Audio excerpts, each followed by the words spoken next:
Llegan las claves para descifrar el complejo mundo de la economía. Al contado.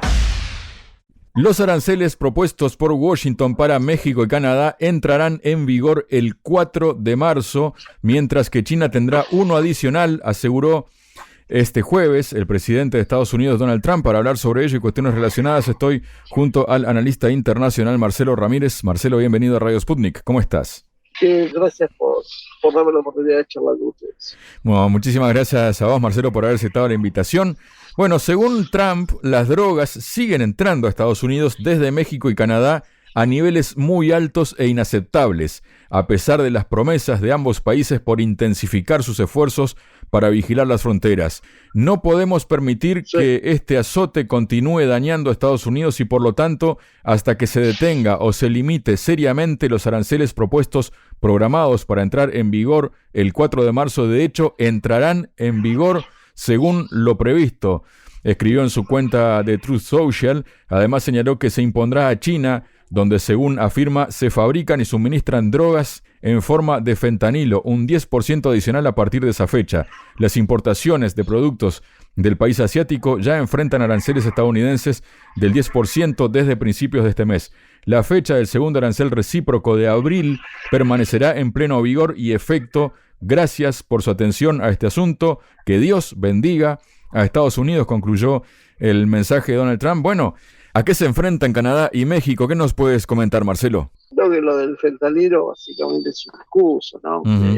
O sea, el problema lo tiene y es un problema muy serio. En realidad tendrían que empezar por ver dos cosas. Uno es el problema de los consumidores de Estados Unidos, que son los que están demandando esa sustancia. Y por otro lado, también tienen que analizar la situación en realidad que tienen de su propia inteligencia, porque siempre encontramos carteles mexicanos. Es una medida raro que sean carteles extranjeros los que manejan la droga en Estados Unidos y no haya ningún estadounidense nunca implicado. Da la sensación como que esto es algo que ahora se está usando como excusa para poder reactivar la economía de Estados Unidos. Básicamente, creo que la cuestión de fondo es que Estados Unidos estaba con un modelo que era absolutamente inviable, que ya había dejado de lado la producción y se había transformado en un enorme casino, en un enorme negocio financiero que había dejado a millones en la calle, que había destruido sus industrias. Bueno, creo que Trump intenta revertir esa situación, y para revertir esa situación tiene que empezar a fabricar en Estados Unidos.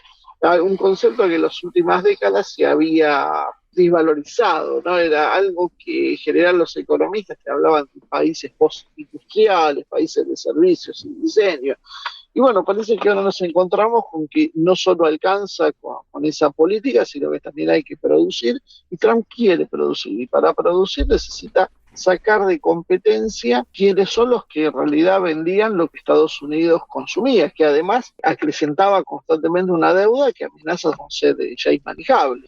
Entonces ahí es donde vos te encontrás con que tiene grandes déficits económicos, con México, con Canadá, con la Unión Europea, con China. Entonces va buscando distintas razones para imponer aranceles de forma tal que de esta manera sea muy claro, traba la capacidad de esos países para vender en el suelo estadounidense y potencia la idea de fabricar dentro de Estados Unidos. Esto es en teoría lo que está haciendo, por eso él habla de un mundo de aranceles, o sea, lo que ha sido con esto el fin del libre comercio, donde ahora cada país va a tener que organizar su producción, protegerla de acuerdo a como sea. Creo que a veces la disparidad de aranceles, pero en el caso de China tiene que ver también con el poder de cada uno de esos países. Canadá y México tienen demasiadas posibilidades de resistir la presión de Estados Unidos, tienen economías profundamente implicadas con la estadounidense y por lo tanto necesitan de alguna manera cuadrarse ante las directivas de Washington. De alguna manera Sheinbaum,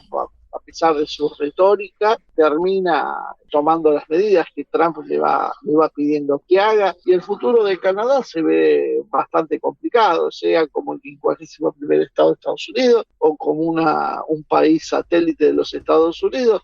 Va a quedar cada vez más subordinado. Bueno, el gran tema va a ser la pelea con China. ¿Hasta dónde realmente se va a transformar en una guerra comercial? ¿O hasta dónde va a haber un reparto de influencias, zonas de interés? Marcelo, y a propósito de temas arancelarios, Estados Unidos pronto hará pública su decisión sobre los aranceles que impondrá la Unión Europea y que afectarán a la industria automotriz, entre otros sectores, según declaró el presidente Donald Trump. Consultado por un periodista sobre el alcance de las tarifas que piensa imponer al bloque comunitario, el inquilino de la Casa Blanca respondió: "Hemos tomado una decisión. La anunciaremos muy pronto y será del 25% en términos generales y será sobre coches y todas las demás cosas". En este contexto, precisó que el caso de la Unión Europea no es como el de Canadá. Se han aprovechado de nosotros de otra manera, no aceptan nuestros coches, no aceptan esencialmente nuestros productos agrícolas, esgrimen todo tipo de razones para no hacerlo, y nosotros aceptamos todo de ellos, dijo. Se refirió además al déficit comercial de unos 300.000 millones de dólares que Estados Unidos mantiene con la Unión Europea antes de afirmar que el bloque comunitario se formó para engañar a Estados Unidos. Ese es su propósito, y han hecho un buen trabajo, pero ahora soy el presidente. Bueno, que se agarre la Unión Europea, ¿no? Ha decidido cortar lazos con Rusia que eran favorables a su industria y está peleándose también con China, y ahora esto. ¿Qué le espera a la Unión Europea, Marcelo? Y claro, el papel también de Estados Unidos, como diciendo, aquí mando yo y se terminó, ¿no? Bueno, la Unión Europea ha apostado y ha apostado mal y perdió. Básicamente, el primer gran error es haber jugado con Kamala Harris, haber jugado a Trump de dictador, de loco y de muchas otras cosas, que en una personalidad como es la de Trump no es algo menor. Pero además también un problema de modelo económico. La Unión Europea es básicamente el estereotipo de la globalización, es un supraestado que ha subordinado las soberanías nacionales a un ente internacional, donde está sometido a una serie de directrices cada vez más burocráticas y más coercitivas. Bueno, todo esto está dificultando la forma de inserción de ese modelo con el que Trump tiene en su esquema. La idea de romper la globalización deja obsoleto el modelo europeo. El modelo europeo no puede integrarse en esa función, y además hay una diferencia política porque básicamente las ideas woke y demás que se practican en Europa están opuestas a las que está imponiendo Trump y está considerando como una parte esencial de su modelo. Esto le da anclaje social, le da apoyo popular y además le da un punto de coincidencia con Putin, lo cual reafirma esa voluntad de romper con lo cultural y romper con lo económico. A todo esto la Unión Europea no entiende que tiene que dejar de presionar a Rusia y sigue teniendo un discurso belicoso, aunque sean las señales que desde Washington se acabó el tiempo de guerrear con Rusia, que no es el momento. Podemos sumarle también la presión de tener que hacerse cargo de la estructura defensiva que hasta ahora pagaba Estados Unidos. Estados Unidos le ha encontrado una solución, porque parecía, bueno, si sale se pierde un negocio, necesita mantener a la OTAN. No, el negocio que encuentra Estados Unidos es básicamente aumente los presupuestos militares, repongan los arsenales que quemaron en la guerra de Ucrania, y para eso no lo van a poder hacer con su propia industria, que es absolutamente insuficiente, y necesitan comprarme a mí, lo cual le garantiza a Estados Unidos por muchos años contratos de equipos militares. En definitiva, va a seguir vendiendo como vendía en la época de Ucrania, con la diferencia que ahora se lo piensa cobrar a los europeos y ni siquiera se ve sometido a la presión política de parecer un país guerrerista, sino ser, como dijo Trump, que creo que fue bastante explícito en ese sentido, cuando dijo: yo creo que la historia me recuerde como un pacificador y no un conquistador. Entonces este es el peor de los mundos por donde lo mires para los europeos, y sobre todo aparte tienen un descrédito político interno y por otro lado tienen el ascenso de grupos que se van a ir acercando a la posición de Trump, como está pasando con la AfD en Alemania. Estas fuerzas van a seguir creciendo en Europa y van a generar un proceso de inestabilidad. Así que la próxima década europea va a ser una década bastante complicada y movida, dado que además se han cerrado las puertas del mercado ruso por decisión propia y ha tensado al límite las relaciones con China también con respecto a cuestiones políticas que las ha reflejado en las negociaciones. Todo indica que básicamente ha quedado aislada del proceso y ya ni siquiera, podríamos decir olvidada, sino hasta en unos puntos directamente enfrentada con Estados Unidos, donde las declaraciones de muchos líderes europeos empiezan a ser desafiantes. Y uno a veces se pregunta si realmente son conscientes de la situación en que está y que tal vez no sea la mejor idea desafiar a Estados Unidos hoy desde esa posición. Qué bueno que justo menciones la palabra desafiar, Marcelo, porque es lo que ha hecho el portavoz de la Comisión Europea, Olof Gill. Él dijo: la Unión Europea reaccionará firme e inmediatamente contra las barreras injustificadas al comercio libre y justo, incluso cuando los aranceles se utilizan para desafiar políticas legales y no discriminatorias. La Unión Europea siempre protegerá a las empresas trabajadoras y consumidores europeos de aranceles injustificados. Gill comentó que la Unión Europea es el mayor mercado libre del mundo y ha sido una bendición para Estados Unidos. Ya está hablando como Trump, ¿no? Y sostuvo que al crear un mercado único, grande e integrado, la Unión Europea ha facilitado el comercio, reducido los costos para los exportadores estadounidenses y armonizado las normas y regulaciones en 27 países. Claro, no dice nada de lo que menciona Trump, ¿no? De que no aceptan los coches y agricultura y demás, ¿no? Dice: como resultado, las inversiones estadounidenses en Europa son altamente rentables. Europa representa el diálogo, la apertura y la reciprocidad. Estamos dispuestos, reciprocidad, si hay diferencia en la balanza comercial no hay reciprocidad, ¿no? Teniendo en cuenta además que Europa, la Unión Europea tiene más habitantes que Estados Unidos, ¿no? Que ese es un dato también en este sentido cuando habla de reciprocidad. Estamos dispuestos a asociarnos si respetamos las reglas, pero también protegeremos a nuestros consumidores y empresas en todo momento. No esperen menos de nosotros. Claro, cuando habla de aranceles injustificados, hay que ver también por qué le parece injustificado, ¿no? Porque lo que para él es injustificado, para Estados Unidos puede valer que sea justificado, ¿no? ¿Qué nos comentas de esta reacción, Marcelo?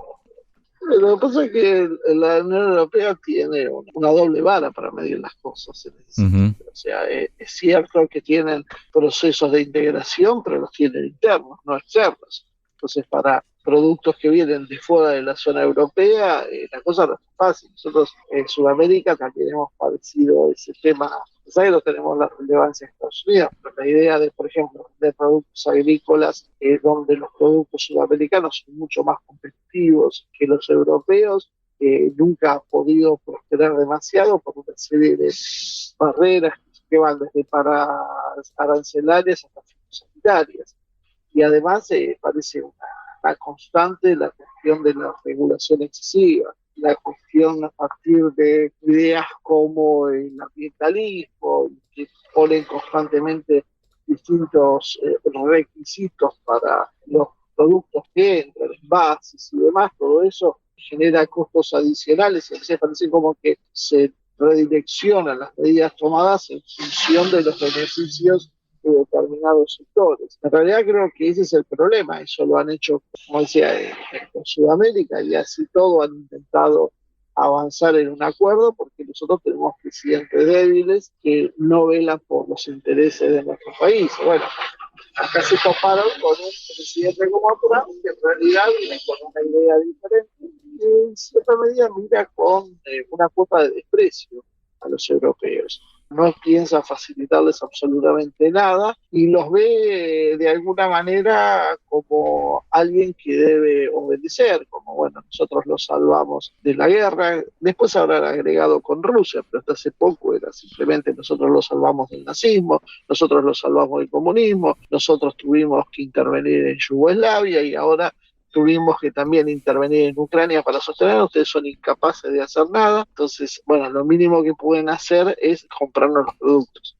Y si los europeos intentan tener una política independiente, bueno, para tener una política independiente hay que tenerla también con una diplomacia independiente y con unas fuerzas armadas que te puedan sostener esa política independiente. Bueno, la posición que de alguna manera eligieron los clientes europeos es bastante cómoda, descansando en las militares de Estados Unidos. Hoy, claro, hoy no hay forma de enfrentar eso y Trump lo sabe.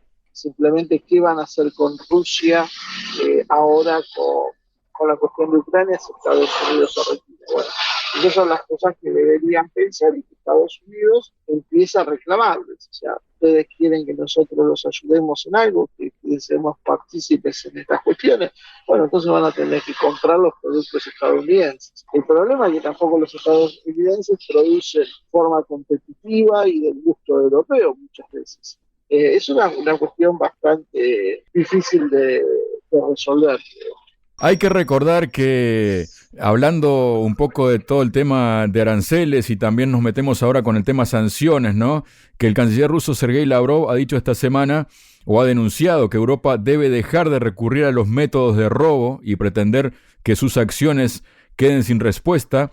Sostuvo que si bien el tema de los activos rusos congelados, ¿no? Que en Europa de los 300.000 millones hay 230.000 millones, no se planteó en la agenda de las recientes conversaciones mantenidas con Estados Unidos, no cabe duda de que en el marco de un posible acuerdo será uno de los puntos principales. En este sentido, el secretario de Estado de Estados Unidos, Marco Rubio, ya había confirmado que Washington pretende discutir con Moscú no solo la cuestión de los activos rusos congelados, sino también el daño que esa medida de la congelación de los activos rusos ha causado a las empresas estadounidenses.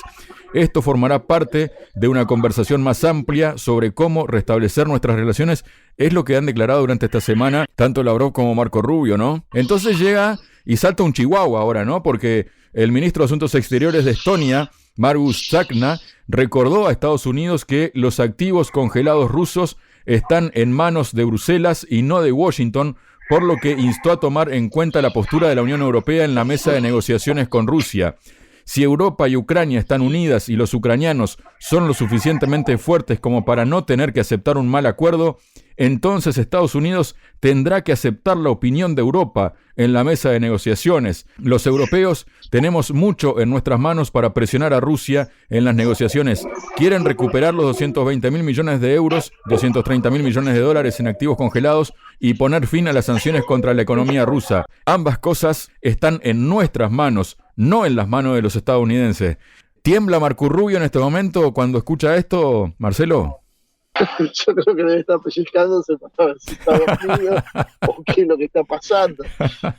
No, es que es realmente delirante el planteo de los europeos. Sobre todo hay unos sectores, ¿no? Por ahí no todos están así, uno generaliza, porque los europeos no todos piensan de la misma manera, no todos actúan así. Pero hay un sector que vos estás viendo que parece realmente que no entiende la realidad. No está entendiendo que básicamente lo que está pasando es que perdieron la guerra. No tienen mercados, no tienen producción y ahora pretenden seguir esa guerra con una Ucrania que ya está absolutamente destruida y sin el apoyo de Estados Unidos.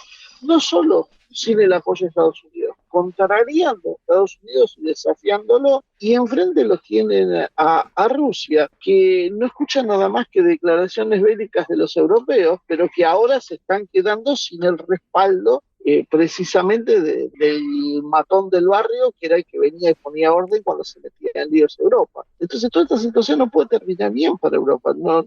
Realmente no se entiende cómo pretenden posicionarse, hacer una acción desde una posición de fuerza, cuando son débiles en todos los aspectos y que encima todavía es evidente que Rusia y Estados Unidos están buscando un acuerdo para salir de este entuerto. La idea de que esto tiene que tener la opinión europea, creo que les ha costado mucho digerir que rusos y estadounidenses se reúnan a puertas cerradas, dejando por fuera a los europeos y a los ucranianos, les está un poco nublando la razón. No hay ninguna posibilidad de que puedan tener ninguna incidencia. Y simplemente, si insisten en tensar las relaciones con Rusia y Estados Unidos negocia con Rusia abrirse, van a estar en un problema realmente muy serio. Simplemente es desconcertante la realidad paralela donde viven los líderes europeos. Sinceramente, tal vez habría que ir preguntándose a qué responden, quién ha sostenido sus carreras, cómo han llegado a esas posiciones de poder, para tratar de entender por qué están haciendo lo que están haciendo, porque evidentemente desde la cuestión política y lógica no está bien. Muchas gracias, Marcelo. No, gracias a vos. Saludos por ahí de la mierda. BRICS, G7, OPE, FMI, Banco Mundial, Nuevo Banco de Desarrollo, Banco Central Europeo, tasas de interés, finanzas, sanciones, deuda, desdolarización, al contado.